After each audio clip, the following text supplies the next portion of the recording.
Ayan, dumating na po ang ibang chicken. Ayan, pinupuno na po namin yung mga empty cages. Ayan po.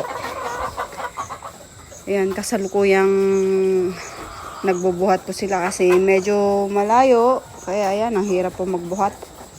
Ayan. Ito po, kulang pa. Pupunuin pa po nila ito.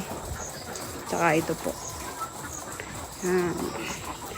May dagdag na ang aming alaga.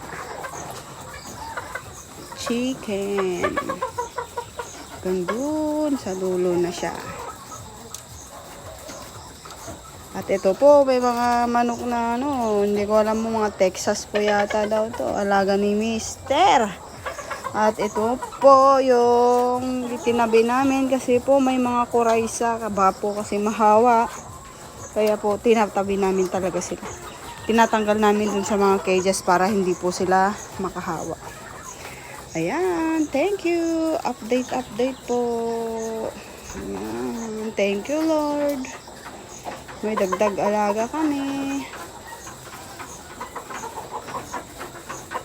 Ayan. Yung sa banda ron, nangingitlog na po sila.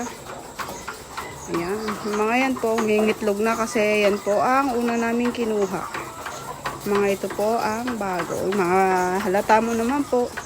Ayan, mga bata pa.